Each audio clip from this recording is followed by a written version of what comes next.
여러분 환영합니다. 오늘 이 시간엔 정말 흥미로운 인물을 한 명 파헤쳐 보려고 하는데요. 바로 역사상 가장 위대한 기독교 문학 중 하나를 남긴 인물 존 버년입니다.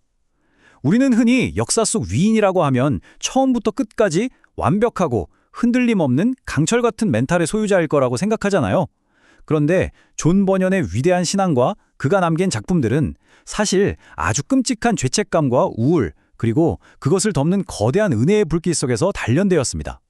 오늘 그 숨겨진 진짜 인간적인 이야기를 한번 자세히 들여다보겠습니다. 자, 본격적으로 들어가기 전에 여러분께 질문 하나 드려볼게요. 그토록 위대한 신앙의 영웅이 사실은 신박한 우울증과 죄책감에 시달렸다면 믿겨지시나요?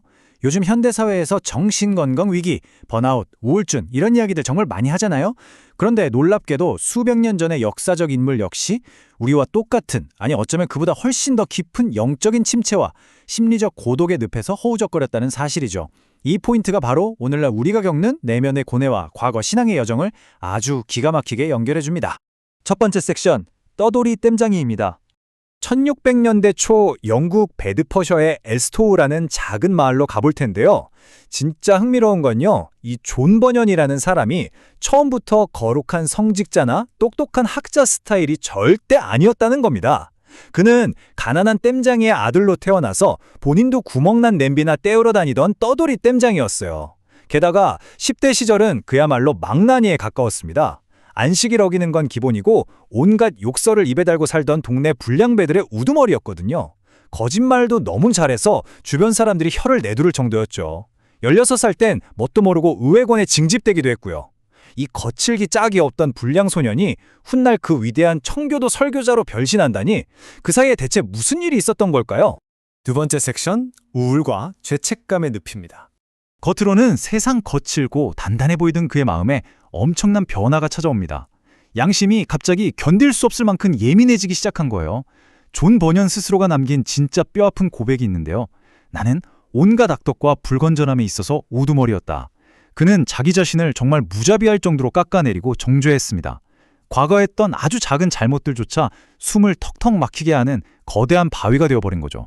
아, 내가 지은 죄 때문에 난 영원히 버림받았구나. 난 구원받기엔 이미 너무 늦었어. 이런 마비될 듯한 두려움이 밤낮으로 그를 짓눌렀습니다. 버년은 자신의 상태를 수심에 잠겨 영적인 고통 속에서 세상에서 가장 최악의 짐을 지고 있었다고 표현했습니다. 사실 이 부분을 두고 오늘날의 정신의학계 학자들은 그가 겪었던 이 기나긴 심리적 고통을 아주 심각한 임상적 우울증으로 해석하기도 해요.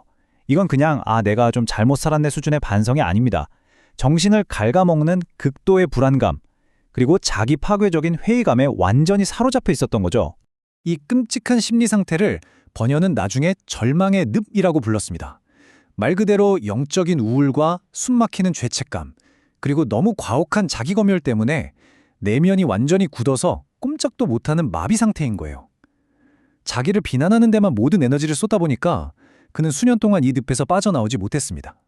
그냥 문학적인 비유가 아니에요. 자신의 모든 가치와 희망을 잃어버린 채 그가 매일매일 버텨내야 했던 정말 생생하고 처절한 심리적 현실이었습니다. 세 번째 섹션, 참된 신앙으로의 전환입니다. 자, 도대체 어떻게 이 어둡고 깊은 늪에서 빠져나올 수 있었을까요? 그의 20대는 정말 다이내믹한 사건들의 연속이었습니다. 1649년에 아주 가난한 여인과 결혼을 하는데 아내가 혼수품으로 가져온 신앙서적 딱 2권을 읽으면서 처음으로 삶을 돌아보게 돼요. 또 한 번은 안식일에 동네 사람들과 게임을 하다가 갑자기 하늘에서 들려오는 두려운 음성에 큰 충격을 받기도 했죠. 하지만 진짜 전환점은 전혀 예상치 못한 곳에서 찾아왔습니다. 길을 가다가 우연히 햇볕을 쬐고 있던 3명의 가난한 여인들이 기쁨에 넘쳐서 하나님의 은혜에 대해 살아있는 대화를 엿듣게 된 거예요. 여기서 버년은 머리를 한 대 맞은 것 같은 신선한 충격을 받게 됩니다. 이 여인들 덕분에 버년은 존 귀포드라는 목사님을 소개받게 되는데요. 와, 이 만남이 정말 버년의 인생을 송두리째 바꿔놓습니다. 귀포드 목사님 본인도 과거에 완전 방탕한 군인이었고 도박 때문에 사형당할 뻔하다가 회심한 인물이었거든요. 그러니까 버년의 그 거칠고 절망스럽고 바닥까지 친 마음을 누구보다 뼈저리게 공감할 수 있었던 겁니다. 귀포드 목사님은 우울증에 빠져서 자기의 죄만 파고드는 버년에게 딱 이렇게 말합니다. 자네의 죄를 그만 쳐다보고 오직 그리스도의 의로움만을 바라보게. 그리고 마침내 이 순간이 옵니다. 이제 나의 사슬이 벗겨졌다. 내 눈앞에는 오직 그리스도 외에는 아무것도 보이지 않았다. 번연을 그토록 오랜 시간 짓누르던 그 무자비한 죄책감과 우울의 짐이 드디어 완벽하게 떨어져 나가는 순간이었습니다. 내가 뭔가 완벽해야 한다는 강박에서 벗어나서 거저 주어지는 진정한 은혜가 뭔지를 비로소 깨닫고 억압된 내면에서 훌훌 벗어난 거죠. 네 번째 섹션, 감옥에서 피어난 은혜입니다. 자, 이제 늪에서 빠져나왔으니 꽃길만 걸었을까요? 안타깝게도 현실은 그렇지가 않았습니다. 댐장이에서 열정적인 설교자로 변신한 번연에게 거대한 핍박이 몰아닥칩니다. 당시 국가에서 그에게 설교를 당장 멈춰라 라고 명령했지만 번연은 단칼에 거절해요. 결국 베드퍼드 감옥에 갇히게 되는데 여기서 무려 12년이라는 시간을 보내게 됩니다.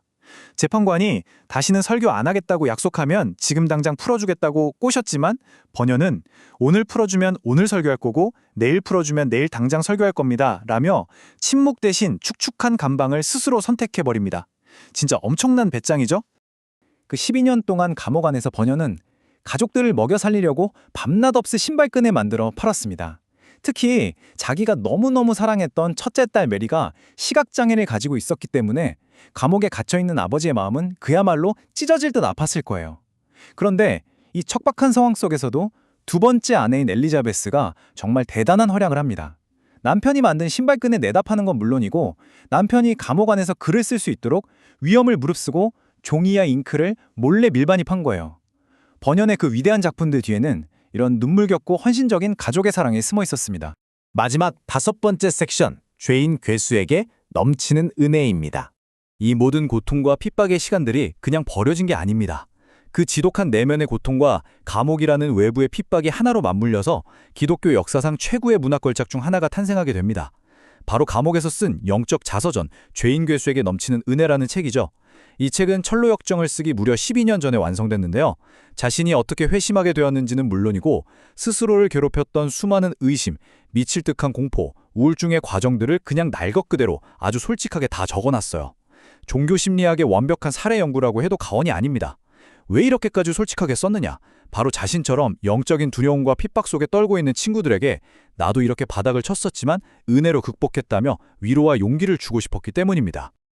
그리고 결국 이 책에 담긴 생생한 고뇌의 기록들이 성경 다음으로 많이 읽혔다는 불후의 명작 철로역정의 완벽한 청사진이 되었습니다.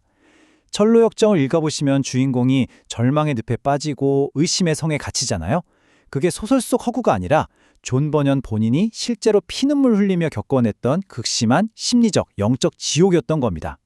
그는 고통과 우울을 그냥 모른 척 덮어둔 게 아니라 그걸 정면으로 통과하면서 어떻게 은혜의 산물로 뒤바꿀 수 있는지를 자신의 삶과 글로 완벽하게 증명해냈습니다. 자, 오늘 해설을 마무리하면서 여러분께 한 가지 질문을 남기고 싶습니다. 혹시 지금 여러분도 스스로의 죄책감이나 깊은 우울, 즉 여러분만의 절망의 늪을 걷고 계신가요? 존 버년의 삶을 보면 그 캄캄하고 끔찍한 늪조차도 결국엔 가장 위대하고 빛나는 은혜의 도구로 쓸 수 있다는 걸 알 수 있습니다. 여러분의 내면을 괴롭히는 그 고통 속에 혹시 새로운 희망의 청사진이 숨겨져 있는 것은 아닐지 한번 깊이 고민해 보시길 바라면서 오늘 준비한 이야기는 여기서 마치겠습니다. 여러분의 남은 하루에도 깊은 은혜가 넘치기를 바랍니다.